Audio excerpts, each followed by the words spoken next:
Lagos, a farmer sows seeds of doubt. But it's an emergency travel document, surely. But they're issued within 24 hours. That's why I'm surprised. In Calais, it's Good Morning Vietnam. Hey, be careful as well, one of them's smoking in here. And a factory in Southampton produces an assembly of illegal workers. You're under arrest for being in this country illegally and working illegally, all right? Sarah Pownall is an immigration liaison manager. Unlike her colleagues in Lagos, Sarah travels to work in a bulletproof, armour-plated car. It can be a bit sort of living in a bit of a pressure cooker at times when you just want some independence and freedom, but most of the time everybody gets on and you accept all the security measures that are in place to look after you.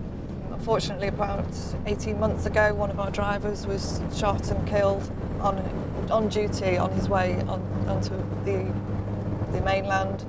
And so we do take security very strongly at the High Commission. Sarah is based at the Deputy High Commission, but spends most of her week travelling to and from Murtala Mohammed Airport. Morning. Hey, Joe, how are you? I'm fine. Good. No wahala? No wahala today? No wahala. Okay. Sarah doesn't have any legal powers at the airport. It's her job to advise airline staff on how to spot people trying to enter the UK illegally.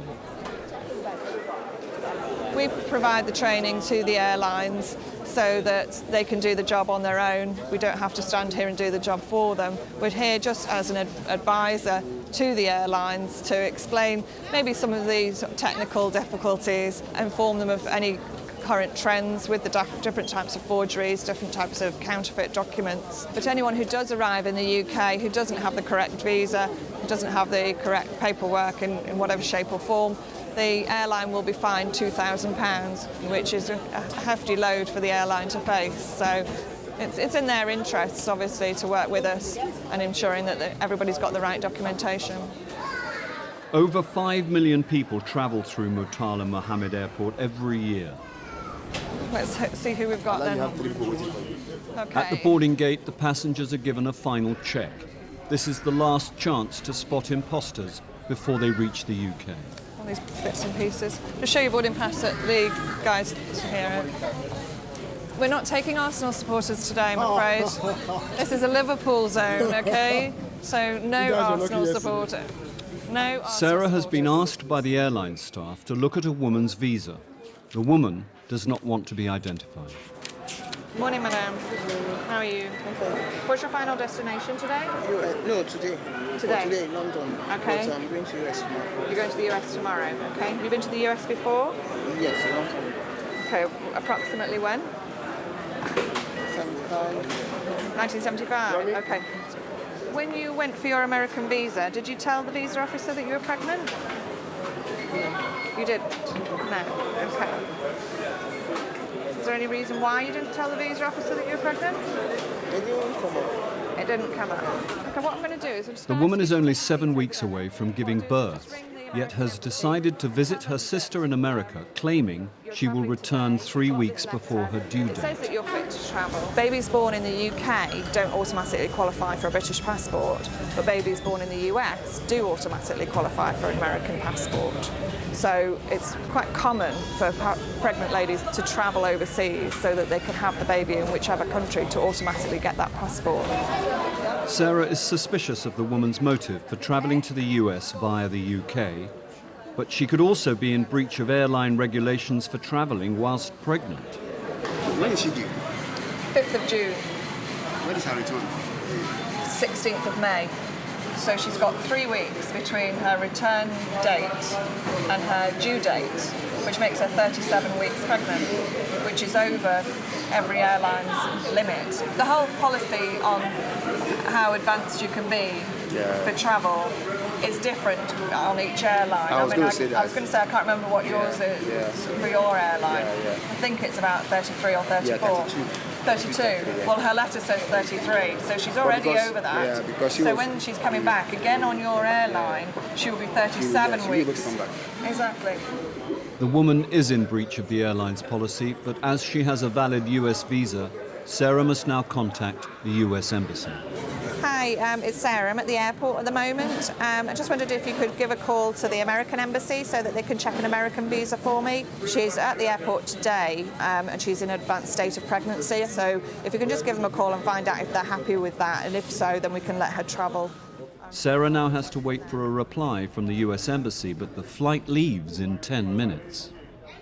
The decision to question the woman in the first place came from the airline, but Sarah's presence has become the focus of the woman's frustration. Because my own point, I don't understand why you are doing Explain your point. It's the immigration people that will either tell you Yes, it's okay or not. they will so tell why you. Are you the one stopping me at this point?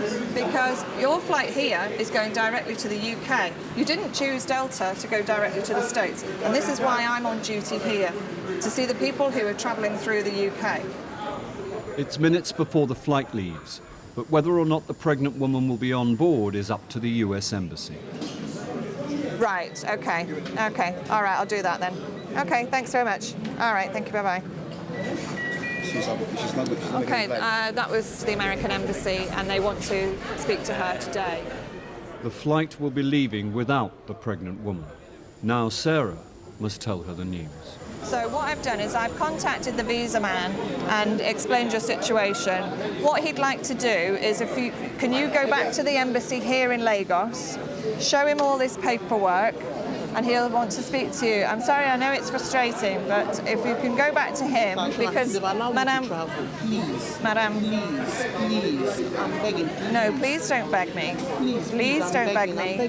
No, Madam, please don't beg I know a lot of me. people that are pregnant that do go and all that. The pregnant woman did not make it to the USA. When she failed to turn up at the American Embassy, her visa was cancelled. 5 a.m. Portsmouth. Immigration Officer Peter Campbell is briefing a joint team of police and immigration staff. Their target is a plastics factory in Southampton, where they believe foreign nationals are being employed as illegal workers. So, very simple, when we get in the premises, we've got 6 interviewing officers. They will be conducting the interviews. Everybody else is there in a cover role.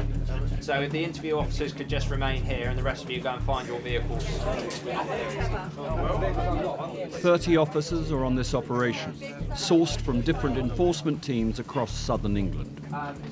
It's a big factory. The immigration team don't want to take any risks. The premises has never been visited, but it's been on the cards for the last about year and a half. As, the intel's very good for it, but it's logistics-wise, it's a big job, so it's getting the staff for it, really. I think there's going to be quite a lot of people to deal with. So we've got about 6 officers who are going to be interviewing. Then everybody else is going to be in a cover role today, so that'll be my role, just to be where I'm needed, really. Right here. Stop here, stop here, stop.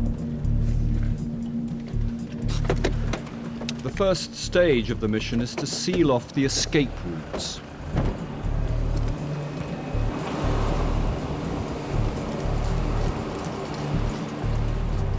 The teams split up.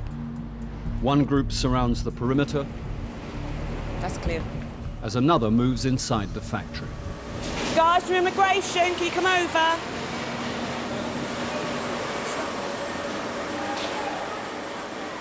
Everyone is a suspect, so all the workers are quickly rounded up.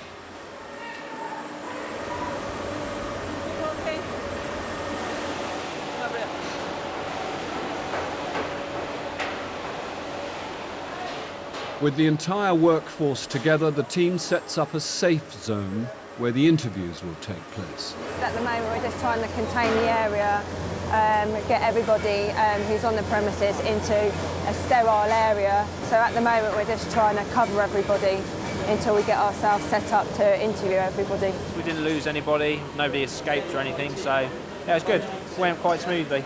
We've just got to do the rest of it now. Okay, what's your name? S6 at the moment, S6. Do you want to write it for me there? So that's Satnam Singh, yeah? Yeah. And you're Indian? Yes. And how long have you been in the UK? Huh? How long have you been in the UK? 96. You came in 96? Yeah. And what's your entitlement to be here? Sorry? What's your entitlement to be here? 96, yeah. Yeah, I know you came in 96. How did you come in 96? 96 in the land, you mean? You flew in 96, did you? Yeah. Have you got a visa? Yeah. Work permit? Yeah. When did you get that? My home. My car. Where's your passport now? This is my house. At your house? Right, so how long was your visa for? Me? 96, yeah. Yeah, but are you here legally now? I'm legal. No, are you? I'm 96 year work here. 96 year. Officer Jones isn't getting any clear answers, and neither is Officer Jody Deadman. What language do you speak? The man claims to be Greek, but says he can speak a little Punjabi. He's got a Greek passport, he's in Greece. Right, so you're telling me that you've got a Greek passport. Why did you send it back to Greece? Okay, he sent it back for renewal. It's going to be stamped again to be renewed. So how am I going to believe that you're a Greek national when you can prove that you can't show me that you're a Greek national? He said he can get the passport back. He can get a photocopy of the passport back within 10-15 days. Well, no, I need it now. Basically, what he's stated to me is that he's a Greek national, but which means he's a European national, and he doesn't need a visa. He can basically live freely and work freely in the United Kingdom. The problem we have is he has no identification to prove that to me. Yeah. Right, what do you want me to do with him then? We haven't arrested him. Don't fill out a performer yet. I need to fill out if you're going to arrest him. Oh, right, okay. Where's your documents? He doesn't know. Yeah, you speak English. Yes, you do. Stop lying to me. Where are your documents? Nick him on suspicion. Right, okay. Right, okay. Officer Campbell has ordered the first arrest, and with 45 people still to be interviewed, there could be many more. The slums in Lagos, Nigeria, plagued by violence, power cuts and poverty. The product of a city in the middle of the largest population boom of the 21st century.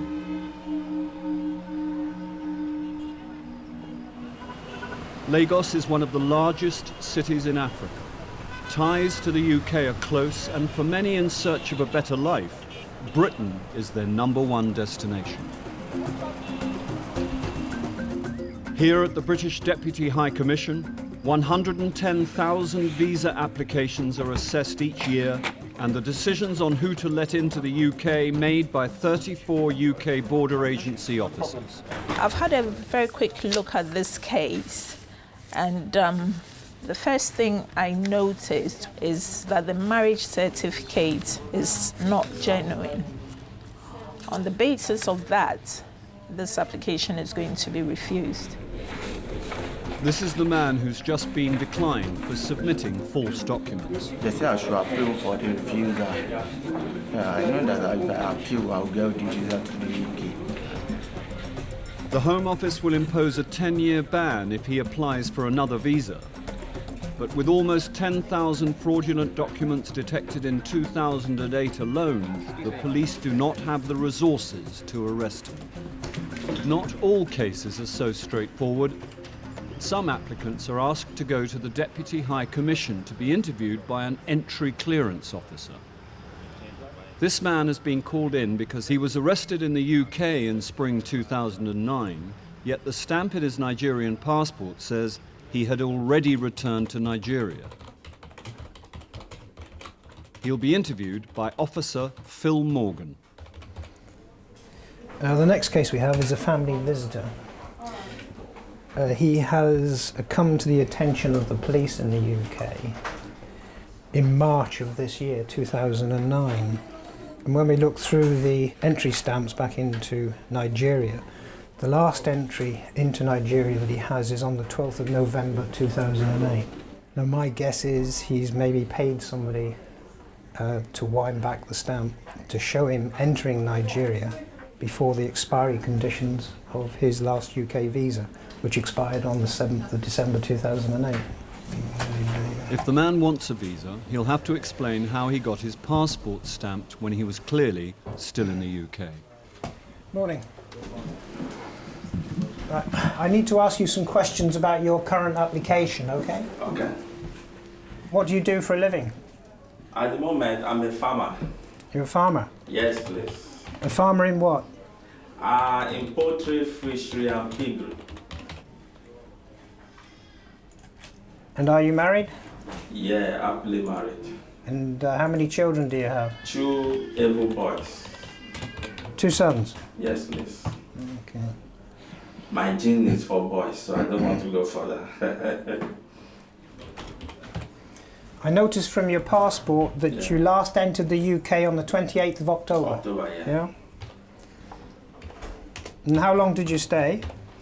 I stayed almost 5 months. 5 months? Yeah, almost. So when did you return to Nigeria? March 21. Sorry? March 21. But your visa expired on the your visa expired on the 7th of December 2008. Yeah. So you breached your conditions. No, something terrible happened. Tell me what happened. Yeah, the last time I traveled, October 27, I traveled with a cousin of mine. His name is Akinremi Adetola. Yeah. Yeah, we were to come back on the 12th of November, but I changed my mind to stay 5 more days. Yeah, so what was the terrible thing that happened then? Yeah, while he was coming back, he came back with my jacket. And my passport and ticket was in my jacket. Yes. When he tendered the passport for stamping at the immigration office here, and you know what applies here is, you'll be on the queue, 2 people will be sitting down. You give your passport to the first person, he sends it to the next person to stamp. Then the next person that stamp will call you when he wants to hand over it to you. So by the point of handing over, they discover it's not the owner of the passport, and my passport was withheld. Does your cousin look anything like you then? Not really, not really. Not really? Yeah. So the Nigerian immigration officer didn't look at the biodata page and compare the photographs with your cousin? At the point of delivery, that was when they compared. But they've already done the stamping. That's very good, thank you. I need to refer to my entry clearance manager, okay? Okay. If you'd wait outside, please. Yeah, I just want to add that why I had to stay long was because of that issue, and it took me 3 months to get emergency travel certificate. That was, in fact, that was so devastating. To apply for emergency travel certificate in Nigeria Embassy took 3 months, while I have a lot of things to do here. I have social engagement to attend, I have my business meeting to attend, I have so many things to attend. But it's an emergency travel document, surely. But they're issued within 24 hours. That's why I'm surprised. You need to see the crowd. I need to go through the website to download. After downloading, you need to be giving interview date 3 months. It's so disgusting. That's my area of problem with them. Well, as I said, I need to refer the case to the entry clearance fine. manager. So That's if you'd fine. like to wait outside, please. Thank you. Thank you. Yeah.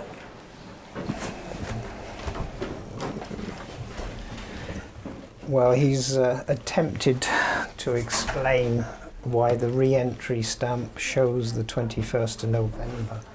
He says that his cousin took his passport back to Nigeria with him and got the Nigerian Immigration Service to stamp that. I don't find that very credible myself. I've been honest enough to them. I don't think I should lie over any questions. I've told them the absolute truth what happened, and I don't live in UK. I only go and visit. I don't see any reason why they should not allow me to go anymore. 2,500 miles away, and Officer Dave Jones is still attempting to get answers from his interviewee. Right, to start work here, the person that gave you the job, you would have to show him something so to say that you was legally here in the United Kingdom and you was entitled to work. So what did you show him? Oh, you my card. You've got a national insurance card? Yeah. Where's that? Okay, show me. Yeah. Where did you get this from? My solicitor. Your solicitor? Yeah. Your solicitor gave you this? Can you speak language? Why are you entitled to be here and work? Who gave you permission to be here and work? Yeah, what long job here, tax pay, everything. Officer Jones will now check his immigration status on the Home Office database. Okay. So he came when? Sorry, Trace. December. Is he Faz? Yeah. Lovely. Cheers. Now listen, you're in the United Kingdom illegally, and you're not entitled to work. Oh right, okay, mate. Sorry. Okay. You know that though, don't you? Huh? You know that, don't you? You know you're not entitled to work, and you know you're here illegally, don't you? Okay. No, illegally. Okay. This chap actually arrived in the United Kingdom in December '98, and he was arrested and served as an illegal entrant at document abuse. He then absconded, and he's been an absconder ever since. He did claim asylum. It's failed, but he's been an absconder since '98, so he'll be going down the station and he'll be processed from there. I've already cautioned you, but you're under arrest for being in this country illegally and working illegally, all right? I'll let you know what's going to happen to you in a minute. Yeah. That's illegal entry. It's been a busy morning for the team. 46 people have been interviewed and many arrests have been made.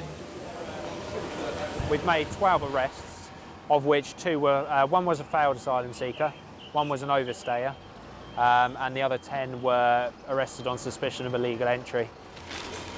Although the manager doesn't want to appear on camera, he is keen to prove he hired the men in good faith and carried out all the necessary checks. This is the employer's file where he's keeping all the details of his workforce. And it looks like one of my colleagues has actually seized it, so we'll be taking this back to the office to run the checks for the people that we've arrested. An employer must check and keep copies of a worker's documents before hiring them. This helps to show they've done everything possible to follow the rules if later found to be employing an illegal worker. If, however, they are knowingly employing illegal workers or can't show that they took these necessary steps, they could be fined up to £10,000 per employee. What we're doing now is the people we've arrested have all gone out to the police stations. The remaining officers here, we're all going to go and do the house searches now for the addresses of the people we have arrested. So I've got a small team here, and we're going to go down and do 2 addresses, and hopefully we can find some documents within. Okay, all right, watch your head when you go in, mate. All right, okay. In order to remove the suspects from the country, the team need to verify their identities. The best way to do this is to search their homes and find their passports or any other form of identification. 200. What do we say, 202?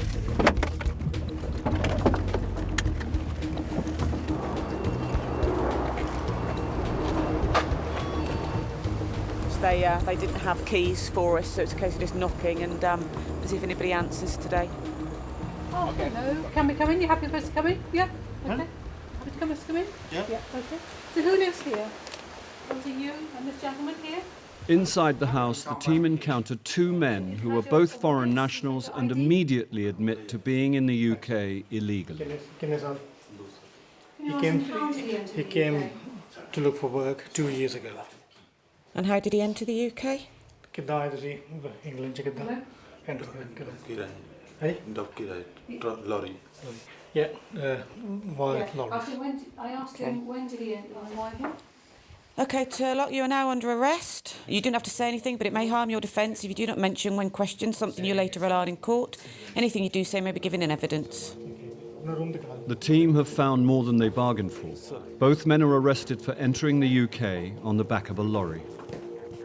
Now their rooms can be searched too. Okay, sit on the floor. Sit. Okay. Where do you have any paperwork? Okay, no problem. Myself and my colleague are going to look around. Okay, we'll ask you questions. If you show us the paperwork, we don't need to look.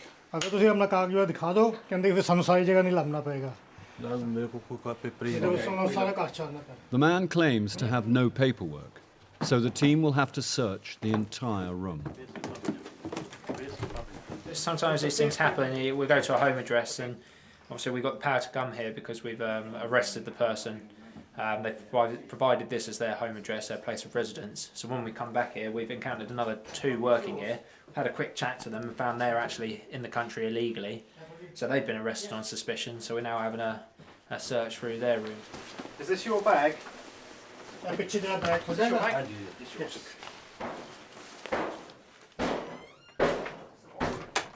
Next door, the officers have forced entry to one of the bedrooms. So we've gained entry to this room. This is the room for the guy who was arrested down at the factory. I found all his pay slips, so we know we're in the right room. So hopefully we'll find a passport for him. Have you done all these, Paul? I haven't gone through the details. Oh, right, okay. In the 3rd bedroom, Officer Viv has found an asylum registration card, which appears to give the owner the right to work in the UK. I mean, this particular one, it's got employment permitted, and from my phone call that my colleague made to the Home Office earlier on, there was no trace of this gentleman on Home Office records. So this card would appear to not been issued by the Home Office. We've just found a counterfeit art card. Usually the art cards have got employment prohibited on them. You'll see on this one it's got employment permitted. So that always makes you have a second look anyway if it's got permitted on it, because very few of them do. But that is a particularly bad one. And that's not all. Officer Viv's also found a fake passport. Well, the gentleman first of all said he's an Indian national. It seems that it's falling apart, and as you can see, there appears to be something else underneath. It seems as though one page has been stuck on to another. Next door, the deception continues. Another national insurance card. Is it false or? I would say it's very moody, yeah. He's saying it's moody, he's saying it was supplied by a previous occupant. Oh, excellent. Well, in that as case, a false one. Sees that and sees the paperwork. Fake passports and forged documents are flooding the UK from factories in Eastern Europe. Jim, do you want all of the paste? The officers have found plenty of fakes, but not the genuine passport they were looking for. Although the trail took an unexpected twist, the team have gathered enough evidence of deception to remove the men. Hold her on for now, okay, don't worry. These 2 arrests take the total to 15. The 2 men are both currently in detention. This man is also in detention and is awaiting removal from the UK back to India. This man claimed to be from Greece. He wasn't. He is also waiting to be removed back to India. The port of Calais, northern France. For thousands of illegal immigrants travelling without documentation, this is known as the gateway to the UK. With over 20 million tons of freight being transported by ferry each day, the opportunities to hide in one of the thousands of trucks travelling to Britain are plentiful. The berths are where the lorries wait to board the ferry. It's the last chance for the teams to find stowaways before they reach the UK. It's a huge piece of machinery by the looks of it. Today, the team are searching a lorry of sports cars and have had a high reading on the CO2 monitors, the device used to detect human breath. Yeah, they are rich. All right, no problem. Yeah. Rubber tyres also emit CO2, which could explain the high reading. Therefore, such loads as these are a popular choice for people seeking a lorry to hide in. Got people here. Charlie Delta's clear. You've got what, Charlie Delta's? We've got some. Guys, please take the plastic bags off your heads. Take the plastic bags off your heads. Take them off your heads. Health and safety. Good. Right, please. Are you all well though? You're all good? Yeah? Excellent. How many have we got? We've got 1, 2, 3, 4, 5, 6, 7, 8, 9, 10. We have 10 Vietnamese nationals in plastic bags, mix of male and female. The CO2 probes are proved right, and 10 Vietnamese people have been found beneath the cars. Yeah, okay. Right, you just stand here for me. Just stand there. All right. They've attempted to avoid detection by putting plastic bags over their heads. We don't know how long they've been in there. And they all was covered in black bags, covering their heads, as you could see from the footage you got. And we just wanted them to get them some air. Out here, they're nice people, they're good, they're no trouble to us. They're going to be fine here. We'll just keep them here till we get the escort team down. They all put bags over their heads to stop the CO2 coming out. But the moment they take them off, all that CO2 is released into the trailer. Say 10 people do that at the same time, that's a lot of CO2 that all comes together. And you'll get this massive reading on your CO2. You need to stay, you need to write. Some areas of Vietnam are considered to have an unsatisfactory human rights record by the Home Office. Vietnamese nationals are being detected in increasing numbers in Calais. Many have paid agents up to £20,000 hoping to achieve illegal entry to Great Britain. Ah, but you understand a little English? No. I need everybody's name. This time they haven't made it across the channel, although they were just 5 minutes away from boarding the ferry. The group were later released by the French authorities and were free to try again. The lorry company was fined £4,000.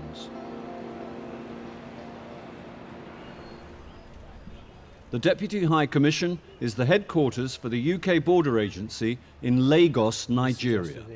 Inside, Officer Phil Morgan is speaking to his manager, Dan Barker, about the visa application of this man. He claims he overstayed his last UK visa because his cousin accidentally took his passport back to Nigeria. I put it to him there was no reason why his passport should have been stamped. It should have been his cousin's passport that was stamped. Correct. So I believe there's an attempt at deception here to show that he returned before his visa conditions expired. Now, if we were to believe that his passport was brought back to Nigeria by mistake, his reason for staying the extra 3 to 4 months was that he applied for an emergency travel document from the Nigerian High Commission in London, and it took 3 months. Now, I believe those documents are issued within 24 or 48 hours. Okay. So I just don't find that credible either. And has he got a copy of that emergency travel document with him? I didn't actually ask that, so I can ask him a few more questions if you wish. Yep. Okay. Yeah. Cool. Okay. Thank you. Both Phil and Dan have their doubts, so this time Phil will confront the man about his police record. Do you still have your emergency travel document? No, they collected it at the immigration office, and I had to stay five hours because I need to collect my passport back, and that was the only evidence to show I'm the owner of the passport. What did you do for the 3 months while you were waiting for this emergency travel document to be issued? You can see I've grown belly now. I was feeding. What, you ate for 24 hours a day? Sleeping, going around, they're monitoring my business here. Okay. Have you been arrested and fingerprinted by the police in the UK? Myself? Over what? I'm asking you. Not that I can remember. Yeah, except for driving with my international license, yeah. So you have been? Yes. When was this? I can't remember, it's been a long time. I can't remember, it should be four years. When you were arrested by the police, what name did you give them? My name, Adebayo. Well, I have evidence that you gave a different name. Can I know the name they told me, they said I gave? Yes? Yes, please. Yeah. It's Adiwele. Adebayo. No, Adiwele. They misquoted then. No. I have the police record, and that's the name you gave them. And also, what is your date of birth? 1904, 1960. 1960? Yes, please. Why did 1964, sorry. Well, again, I have evidence that you gave the police in the UK your date of birth as the 25th of September 1975. No, that's not me. That's not me. Well, they're your fingerprints that the police took, and that's the name you gave them. No, I'm sure I gave them my name, Adebayo, my correct date of birth. It has never changed. Okay. And why did the police arrest you? What happened was I used the extra small tire Oh, the emergency tyre, yeah? The emergency tyre, and I was arrested because of that. That's fine, thank you very much. If you'd just like to wait outside again, please. Thank you. It's the end of the interview, and the man has failed to explain his deception. So, had to obviously to refuse for use of deception from obviously obtaining a stamp by deception, which appears genuine. I believe it is genuine. And obviously refuse him and refer him to the police. Indeed.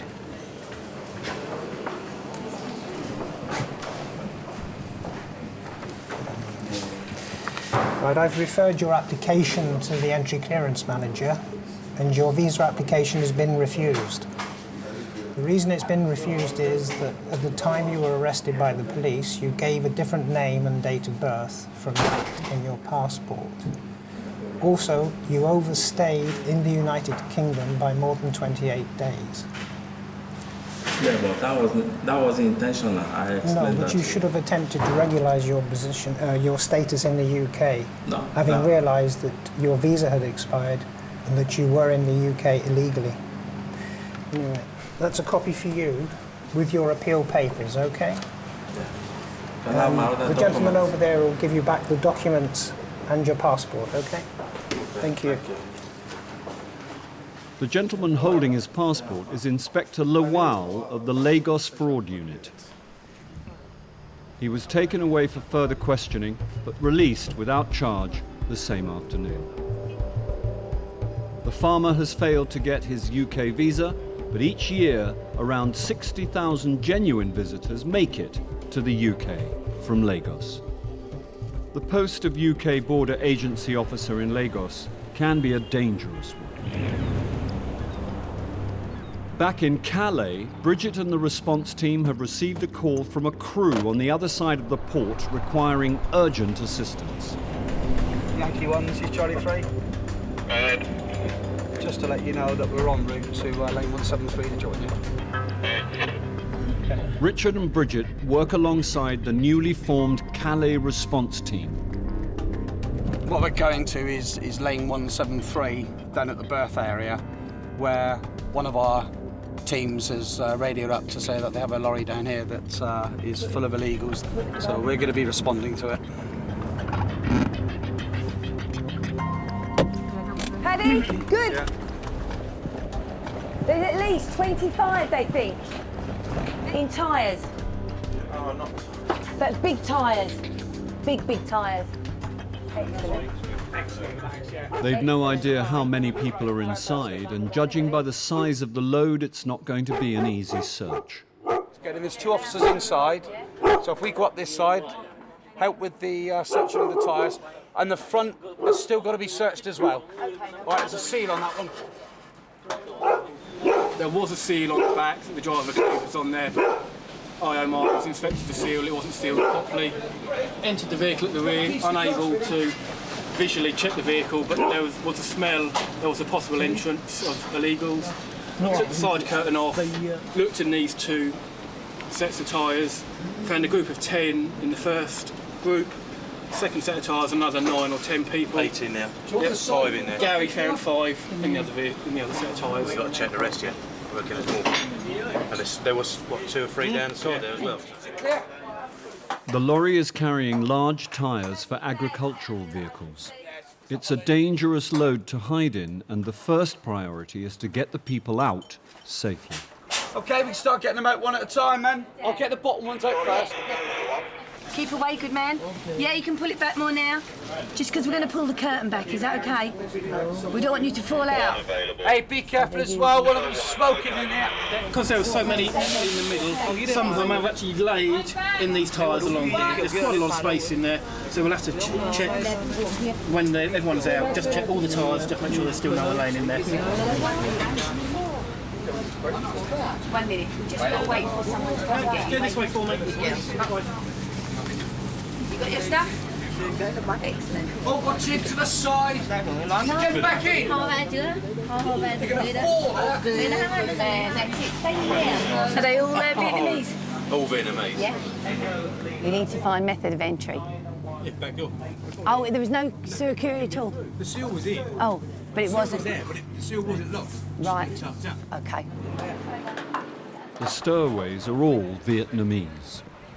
They are the third most encountered nationality at Calais, behind Eritreans and Afghans. Just watch over the traffic, yeah?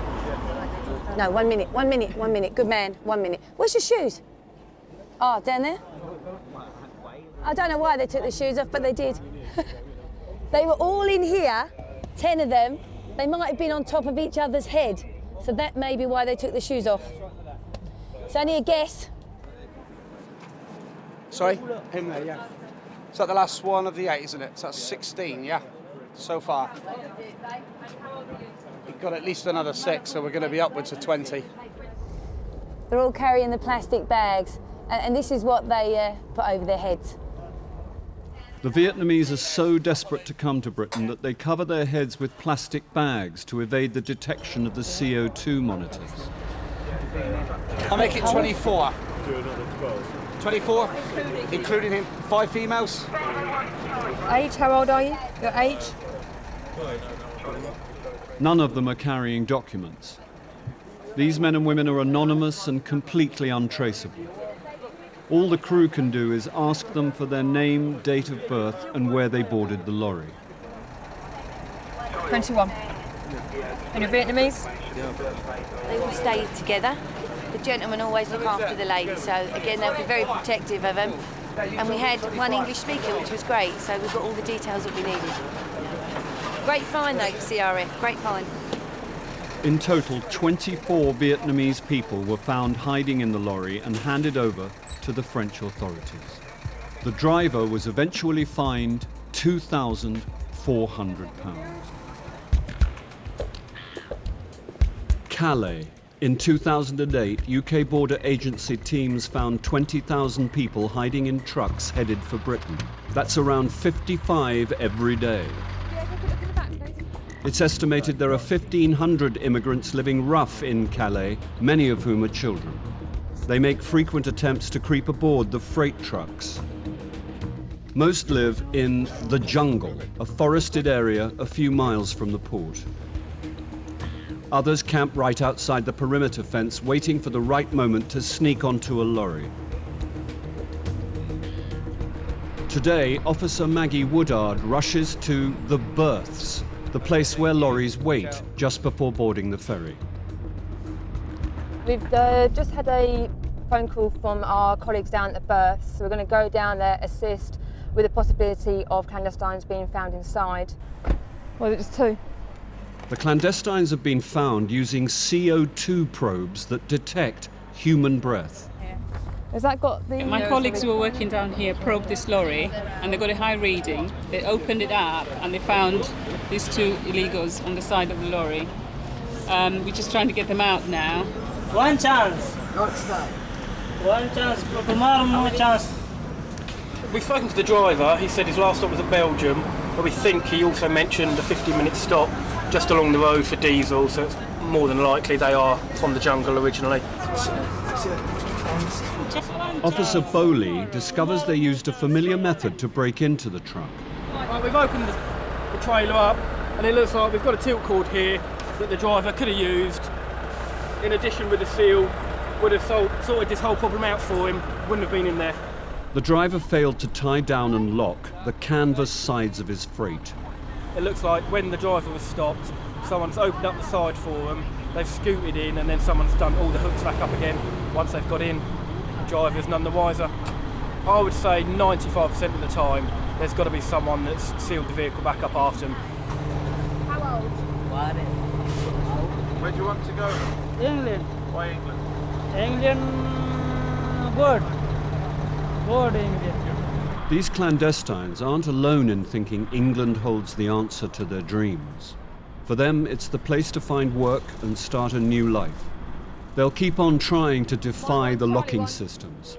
On this occasion, the driver and his company were fined £1,300 for failing to secure the freight. England, good. 2 gentlemen, maybe again tomorrow. They keep saying one chance for today. They'll know, they'll just keep trying. They'll willingly admit to us that they're going to keep trying until we get to England. The areas where lorries are searched are called the lanes. Here, Officer Barrett has a high reading on his CO2 probe and has opened up the lorry. We could smell, as soon as we came in, the smell of clandestine. There's another clue clandestines are aboard, the distinct aroma of people who've been living rough. It's like the bonfire sort of smell. Quite distinctive once you've sampled it a few times. Mark, what have we got? There's all different, one's claiming to be Syrian, Afghan and Iranian. This mixed international cargo is unusual, as most clandestines travel in groups of fellow countrymen. It's a job more rewarding because that's what we're here to do, to prevent clandestines entering the UK. Just one at a time, Judith. Yeah. And this is what the job's about. Just as it's becoming another routine operation, one of the men becomes hostile. Stay, you guys. Hey, snuff. Stay. No, you stay. Okay, camera goes. You stay here. Okay, you stay here. Sit down. 12?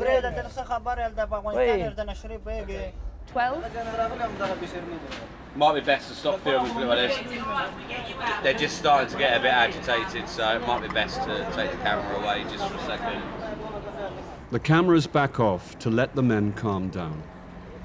For whatever reason, he decided that he didn't want to be on camera, I think, and next one. Yeah, the easiest way to get rid of the camera is to kick off and get everybody to react. And there's always one, you know, there's generally a ringleader who will take charge, who's been here before and knows how it works, so they follow him. Yeah, after you. No one chance, not today, tomorrow. One chance tomorrow. He's very smiley. Most clandestines are resigned to being caught and openly tell the officers how they got in. That last one that just came out said that they entered through the side of the vehicle and there's no tilt cord on it. So again? If the driver had properly secured his freight, it could have stopped the clandestines from boarding. He was fined £1,200. Sometimes you do get some people, like clandestines, that they tend to get a bit irritable if they come through again and again and again and get found all the time. But it's only the few. I mean, most of them are, you know, try again tomorrow. At the outskirts of Heathrow is Colnbrook Immigration Removal Centre. It has the same security as a Category B prison. It holds 400 men in 2 sections. One section is long-term. Many in here are foreign nationals who have already served a prison sentence.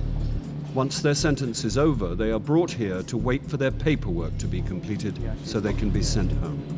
This can be complicated, and some have been here for years. Governments in some countries are reluctant to have people back with serious criminal records. There is also a short-term section. This holds illegal immigrants for up to a week. Many here have been caught by enforcement teams and are from countries that are easier to negotiate with for their return. Colnbrook's UK Border Agency office is where the removal papers are processed. Officer Raza is about to meet an Algerian man who has just completed a prison sentence. Are you Farid? You all right? Okay. He was convicted of a crime in the UK. He was sentenced to 16 months for robbery and attempted robbery. So he's now obviously under immigration, being detained under immigration powers. I'm just going to give you your deportation order. You will be required to leave and you're prohibited from entering the UK again as long as this order is enforced. Okay? That's all for you? Okay? I've seen Farid before, so I mean, I know what he's like. He tends to cooperate fairly well with immigration because he wants to go back to Algeria as soon as possible anyway. Hello lads, if you just take a seat on the far side, thank you. Officer Chima is about to see an illegal immigrant from Kosovo. The man was sent here after being arrested in a late-night brawl. The police discovered he was here illegally and handed him to immigration. All right, Mr. Lulaj, my name is Mr. Chima. I work here for the Home Office. Do you understand why you're being detained here? Well, somehow, yes. Okay. Just to keep it brief, as you know, you were detained as someone who's to be removed from the UK. You have a flight back to Kosovo, Albania, on the 14th of May, which is next Thursday. Oh, yeah. That's your flight itinerary there. That is your factual summary, giving you a history of your case and also who's in charge of your case. So if you let your solicitor know what's happened, you can do so. I don't have a solicitor, no, nothing. Okay. There is a list of duty solicitors available here for you. You can speak to the officers. I just want to go back. Okay, that's fine. The street fighter won't have long to wait. He'll be sent home next week on a specially chartered flight. Thank you very much. Thank you.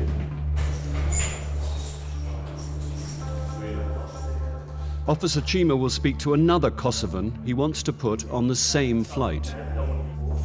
Mr. Yusufi had been here since 1998, so he's been here a long time.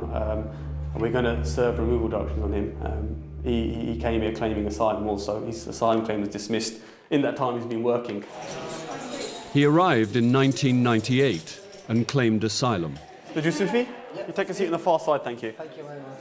6 years later, his application was refused. Yes, please. He absconded but was arrested in an enforcement raid at a pizza restaurant in April 2009. Do you understand why you're being detained? Yes, I do. Okay, just to make it brief, you have a removal set back to Kosovo for the 14th of May, which is next Thursday. Yeah. That's your flight itinerary for you there. Yeah. This is also for you, just a case history of your time you arrived to the time of your detention. Quite a long time. Yeah. He's settled in Britain and feels the country owes him a debt. Because I've been working here with my papers for almost more than 10 years. Yeah? Right. And I've been paying tax for this country. Right. I want all my taxes back, yeah. Right. Because I'm going to be removed from England. I want all my taxes back. Because I was working in my name. I didn't work in the other names. All the time in my name. And I got a house in England as well. I got flat here. Right. All I'll suggest... That's why. And I got my fiance here.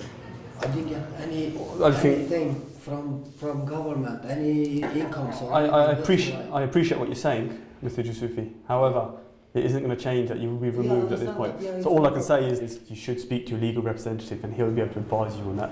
When the guy was talking about tax, we've had a few of those questions before. It's something that we don't get involved in. We'll tell them to take legal advice on it. But technically speaking, they've been here illegally, so they can't get their tax backdated in any way. The 2 Kosovan prisoners will join 24 other Kosovans and Albanians on the flight chartered by UK Border Agency. This is a regular thing that the UK Border Agency do. These charter flights have been planned and they happen on a fortnightly or on a monthly basis to specifically remove Kosovan and Albanian nationals back to that part of Europe. It's one of 70 flights a year used for removing illegal immigrants. In 2008, over 1,500 were sent home this way. Many of those in Colnbrook were picked up by enforcement teams like this one. Officer Shane Healy is planning a raid on a Chinese takeaway. We're going to the... Intelligence suggests that possible immigration offenders are working from this address, and previous visits to this kind of establishment have led to the arrests of failed asylum seekers and immigration offenders. So we'll go straight away. In 2008, enforcement teams carried out 13,000 raids, resulting in over 10,000 arrests. The target today is a takeaway serving the locals of the well-heeled area of West Hampstead. We're here. Right, let's go. Immigration Service, you want to come inside for us? It's Immigration Service. Can you all want to come around this area for me? Put down what you're doing. Has that been cleared downstairs? Yeah? Hi, from the Immigration Service. OK, we're just here doing checks on people today. Actually, have a seat, yeah? You're right. We're immigration officers. There are 9 employees. Officers check their immigration status. You got a passport? Yeah. What type of passport have you got? You carry it about with you? Yeah. That's probably fine. Lady's produced her passport to me. It's a valid passport. It's got a valid student visa in here, so she's got leave to remain in the UK. Where's your passport? Yeah, he's fine. Yeah, he's told me who he is. He's told me his story and stuff. Checked on our computer database, verified it from a copy of his passport. It's all fine. He's a British citizen. The workers prove they are allowed to work in Britain, except for one. He applied for asylum, but was turned down. Okay, those you have got. All right, okay. These an application to remain here on the basis of his nationality and problems back home. That application has been looked at and it's been refused.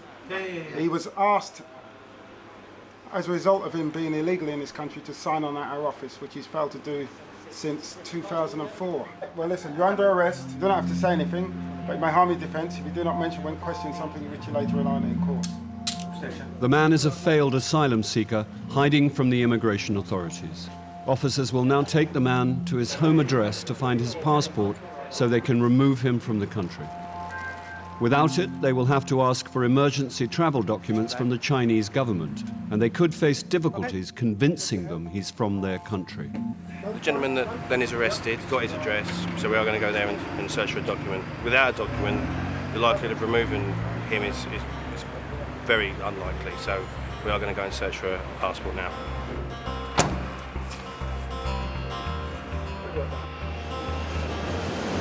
Heathrow, Terminal 3.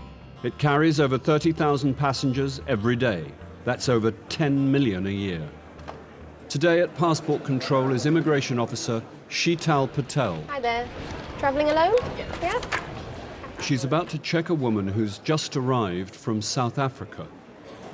I'm just going to ask you a few questions about your stay here, yeah? How long are you going to be here? 3 months. 3 months. So immediately today, where will you be going? I've got one friend picking me up from the airport, so I will be staying with him, or I will be staying with my other friends all from South Africa as well. Okay. So your friend that's picking you up, is he just a friend? Yeah. Okay. Okay, Miss Thomas, I have got some inquiries to make, okay? So just need to take this. Take a seat for me. You'll be here with us until I finish conducting those inquiries, okay? Matt, got a referral for you. Okay, we've got a South African female. She's just coming in. She says she wants to come in for 3 months, but she's just finished a 2-year working holiday. And she's only been away from the country for a month. She says she'll be going to Scotland, Ireland, visit other South African friends that she has here. So in 2 years here, she just didn't get around to seeing Scotland and Wales. And Ireland and Wales, yeah. Doesn't hang together. And the idea of a working holiday is that you have a holiday and you do a bit of incidental work. Exactly. And that in 2 years you should, You pretty much be able to see what you need to see. see. Yeah. So then to come back for another holiday on top of that makes me think that there's something here that's more important than going back there. A 2-year working holiday visa allows 1 year of work and 1 year of holiday. Just come with me this way. The South African woman has already had one of these visas, and now she's back just 1 month later. Yeah? Officer Patel wants to find out if the friend waiting to pick up the passenger is just a friend. But it seems being stopped by immigration is all too much for her. I know you're upset, but it's just, I just have to... I feel alone now, and I just want to speak to my mom. Do you want to give her a call? Do you want me to give... She's at work now. Okay. I just want to go home. I don't even want to be here anymore. Just grab your bags. Although the passenger appears to have given up the fight, Officer Patel investigates further to assess her status. First, she calls the passenger's friend waiting in arrivals. Hi Tom, my name is Sheetal. I'm an immigration officer at Heathrow Airport. Hi there. Are you meeting anyone today? Okay, just to let you know, she's currently being held with immigration. We do have some further inquiries that we need to conduct. Is it all right if I have a quick chat with you? And how is it that you know her?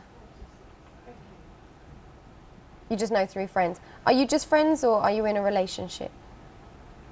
You're in a relationship, thank you. Okay then, thank you. Bye-bye. So it turns out that the gentleman downstairs, Tom, is the passenger's boyfriend. And when I asked the passenger if it's a boyfriend or a friend, she stated that he is just a friend. To have a boyfriend in the UK creates a stronger tie than just to have friends in the UK. So it gives her that extra thing to want to come back for. So not sure why she would have said on the desk that it's not a boyfriend, but that's what we need to find out. The passenger has lied about who was picking her up. With a boyfriend here, Officer Patel suspects a short visit might turn into something more permanent. As soon as the deception starts, that's when our alarm bells start ringing. And, it's just that, have you got more to hide? Is there more to this than you're letting on? Previous payslip from when she was here on her working holiday. Officer Patel and her boss, Matt Dyson, look for other clues to find out why she wants to come to the UK. They discover a payslip. £500 fortnightly, that's not bad. That shows she's worked full-time for that whole year. Okay. So that's not good.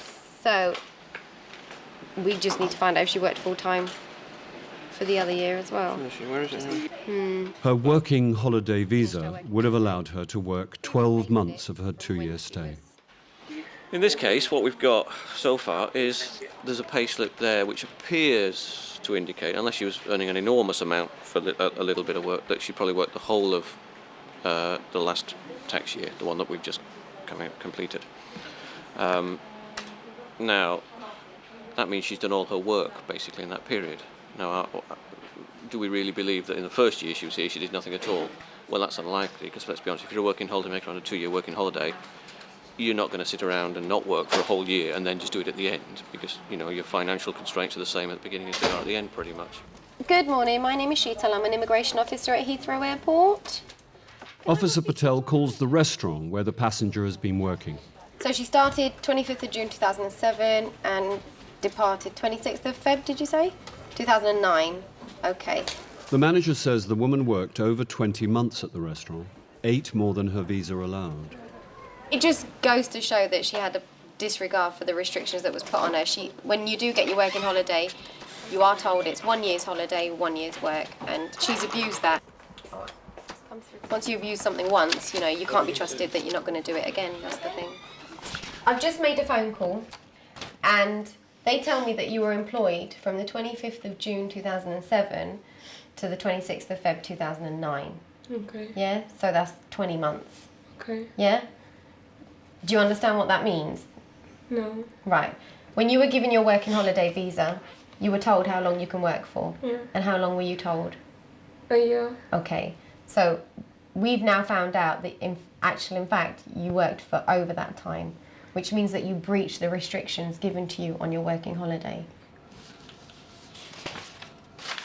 So after speaking to Tom, yeah, he's told me that, like I asked you at the desk, are you in a relationship or is he just your friend? And you told me he's your friend.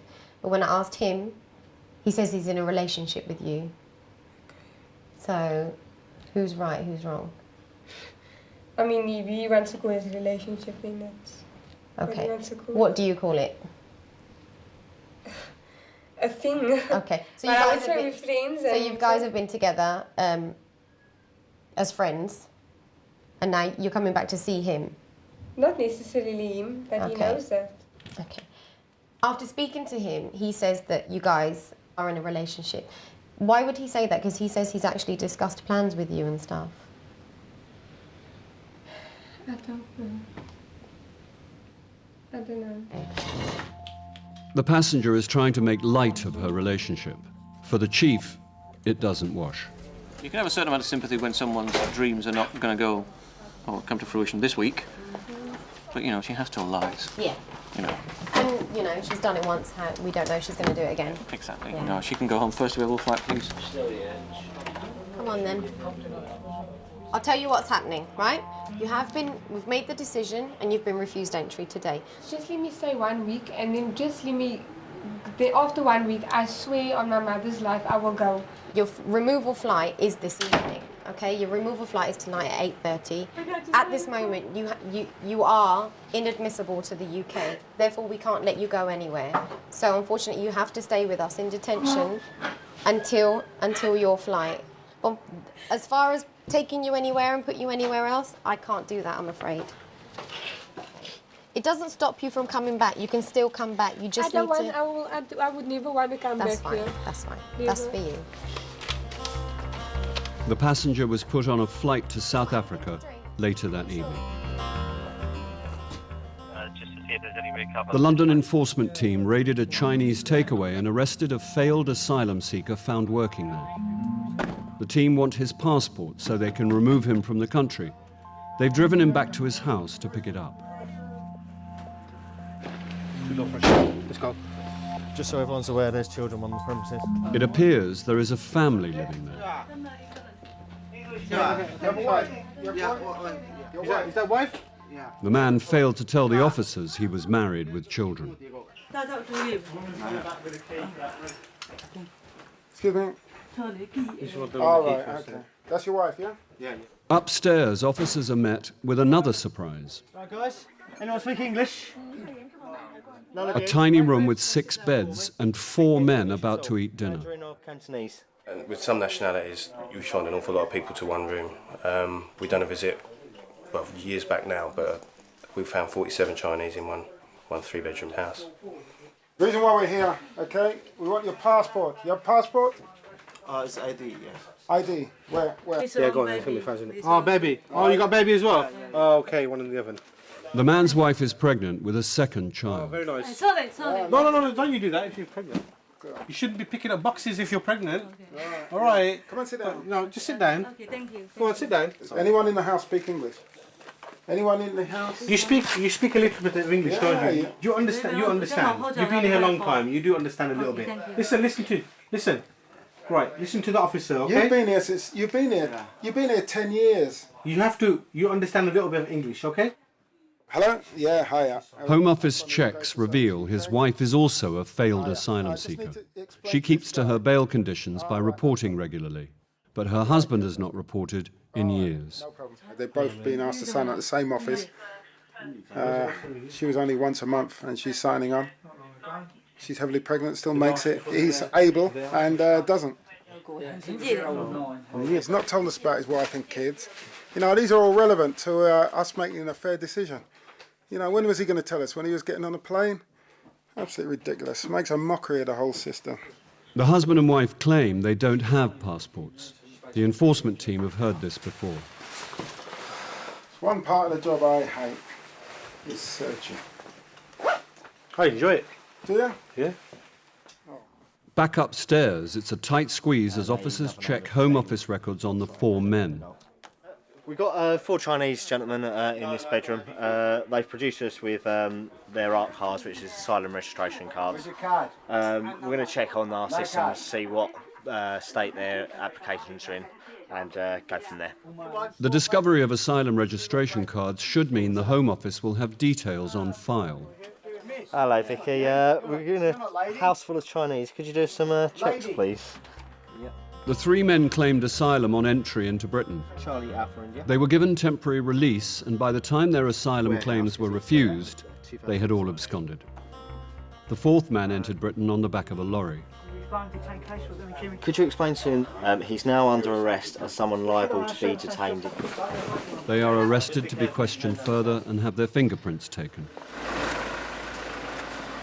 The team cannot find the passports to help remove the family from the country. It could take months to sort out emergency travel documents. Right, we're going to release you, okay? That's not because you've been a good person. It's only because you've got a pregnant wife and child here. Right, but it's important that you come in and sign on with your wife. He's got to act responsibly now for his family and start signing on with his wife every month. The man and his wife are currently reporting as instructed. That's why I'm on a guard, man. The 4 men arrested upstairs were later released on condition they appear every 2 weeks at a reporting centre. They reported once before absconding again.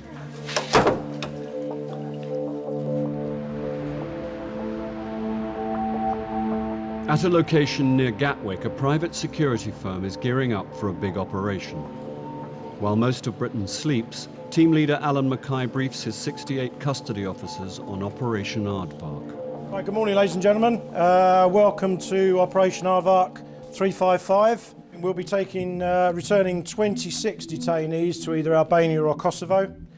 We have 3 coaches going to 2 to Colnbrook and 1 to Brook House, and then we have a van going up to Yarlswood.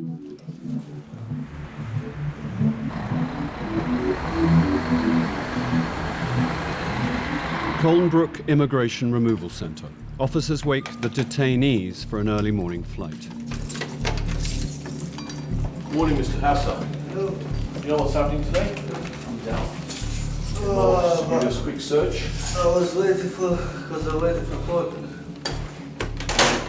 Mr. Lulaj, good morning. You know what's happening, don't you? Of course I know. Excellent. I can't wait. Excellent. I want to go home. The Kosovan man arrested in a street fight has shaved his head for the occasion.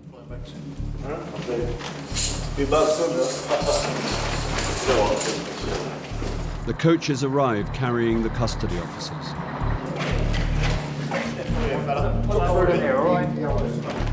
Our job primarily is to take them from the custody of the immigration removal centre. They'll then be taken into our custody. Then they're brought out of the centre and onto the coaches for transportation. It's fair to say that the vast majority of these guys are they've had fair warning that they will be removed from the country. They've made their arrangements. Majority of them are happy to go. Occasionally we may get somebody that's not quite so cooperative, but you know, we try our best. They will pick up illegal immigrants from 2 other removal centres and will rendezvous at the airport at 8 a.m. Most of the detainees have been caught working illegally, but some have served time in prison for violent offences. There's a good rapport between the staff and those in our custody, and we like to keep it that way. We like to make sure that we build up a relationship, a bit of sense of humour, and talk about football, find something in common. Today, UK Border Agency have chartered an entire plane to deport them. Okay, they're coming on.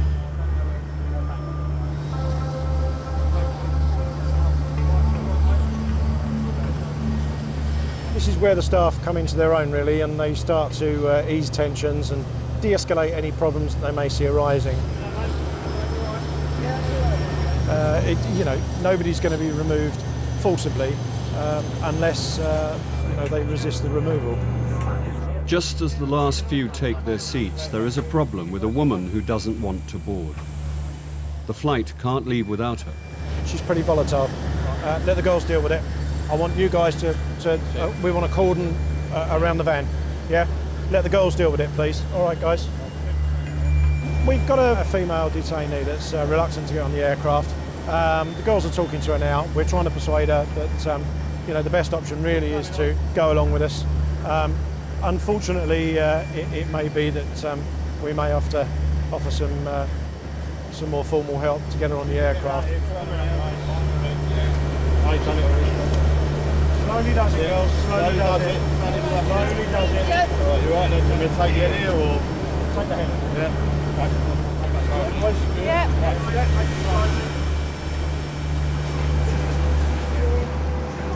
It's a delicate situation for the team already on board. They don't want to unnerve any of the other passengers. She's afraid of flying. She's scared of being on an airplane. So the medic will give her some tablets to calm her down. That's all it is. She's an elderly lady and she's scared. The illegal immigrants are escorted back home by 56 custody officers. 4 Kosovans will go to Pristina and the rest to Tirana in Albania. When the officers return, they will need to start preparing for the next chartered flight to a different destination in a few days' time.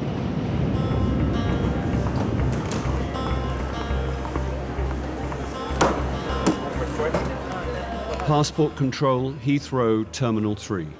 A passenger is taken to have his bags searched. Officer Hassler wants to know why he has come to the UK. Just been handed this case. It's a returning student on a Pakistani passport. The issue we've got is that he's known to us for having a UK residence permit refused. I'm afraid. The residence permit was an international graduate scheme work permit, also known as an IGS. It was refused because his education certificates were from a UK college listed as bogus. What he's then done, he's then reapplied for a new student residence permit. So the question is, we've got somebody who was studying, who in fact wants to work here, was refused a work permit, but has now then gone and reapplied as a student visa, which is strange to say the least. The man has just 4 days left on his original student visa. If he's allowed in, he can immediately apply for a new IGS work permit. The application process will give him up to 3 months extra time in the UK, much longer than the 4 days left on his current visa, even if the application is refused. Okay, we're just going to take you to another area now, okay? Well, I need to do your fingerprints and also need to take a picture of you as well, yeah? So what I'm going to explain to you, right, you've been held up at the moment. There's insufficient reliable information for me to decide whether to grant you entry, okay? And at the moment, you've given unsatisfactory answers to the questions given by the original officer on the control, okay? Okay, what other documentation have you got here that I can have a look at whilst we're here? Most foreign travellers on visas bring with And them what's a this for? few supporting documents. This man has brought hundreds. So you refused? That was a work permit, basically. IGS, yeah? IGS, it is. So I mean, this is an awful lot of documentation, but you do tend to find certain nationalities will carry their documentation with them. Like I said, this is a great deal, so it just makes my job a little bit harder to sift through it all and find what's relevant and what's not. I tell you what, he's more organised than I am.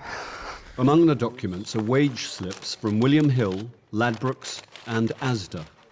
A foreign student in Britain can work a maximum of 20 hours a week. On the control, he did tell the officer that he was working at Asda, so we need to clarify how long he's been working for Asda, because clearly if he's working one place and then working 2 places, then the cumulative hours would be in excess of those 20. He also finds letters from several colleges in Britain, all claiming he is studying with them. Officer Hassler wants to know how he can be in all these places at once. So we're going to go in an interview and we're just going to ask him about his time as a student, and see what he says, because we've got colleges overlapping, massive, we've got 3 or 4 colleges at any one time that he's supposed to be studying at. So we'll go in there and we'll have a chat and see what he comes up with, and we'll see if he can discuss his course content. Okay, what I'd like you to do, just come in here please and sit down there, all right? Are you fit and well to be interviewed?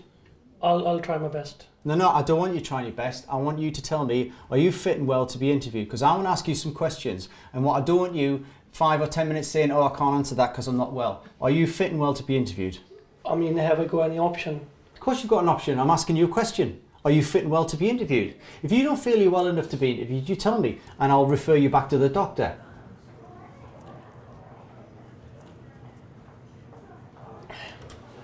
I think I'm fine. You think you're fine? The interviewers got off to an uncomfortable start, and the real questions haven't even begun.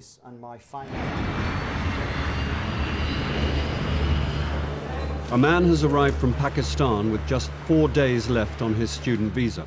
Officer Hassler has questions about the certificates he submitted for a work permit and the hundreds of documents found in his hand luggage. He has at least 2 jobs and is studying at a number of colleges. Why have you come to the UK?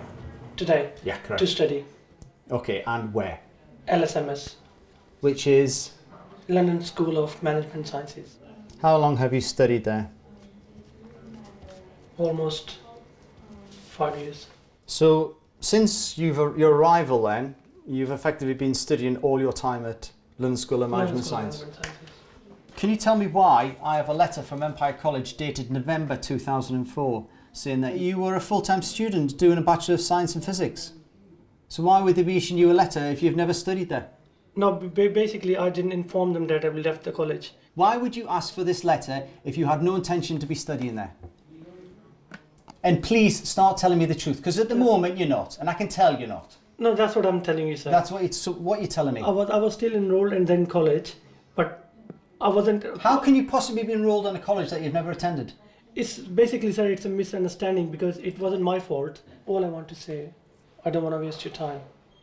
Listen, I'm getting paid to do this, so you're not wasting my time. I'm going to get to the bottom of this. All I want to say, sir, I'm studying at whatever I have told you under pressure or Listen, confused. you're not under pressure because I give you ample opportunity at the beginning of this interview, and you chose to say that you were fit and well. And I did say what I don't want you to do is start saying, oh well, you know, I'm a bit confused, because your English is fine. It is more than acceptable for me to understand you, and I know that you can understand me. All I want to confess is I have done nothing wrong in your country. Okay, right, let me be the judge if you do nothing wrong, okay? What did you apply for in June of last year? IGS. And what happened to that? It was refused. What letters did you submit? What letters and certificates did you submit? I did give them the result sheets, the postgraduate diploma in business administration. From where? From Westminster College of Computing. Did you study at Westminster College of Computing? No, sir. Then how did you get all these certificates? You're best to just answer the truth, okay? Because I know what the truth is, and it's better that you corroborate it. So just answer me the question. How did you get these documents? A person helped me to make these documents. So they are false documents? Yeah. Sorry? Yeah. Yes.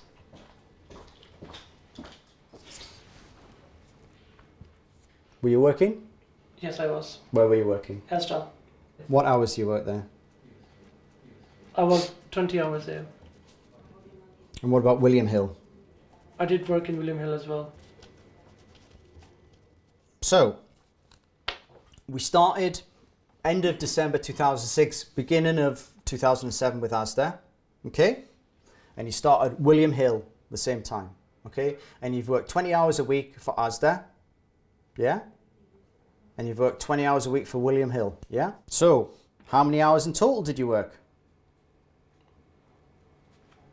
Roughly 40 hours.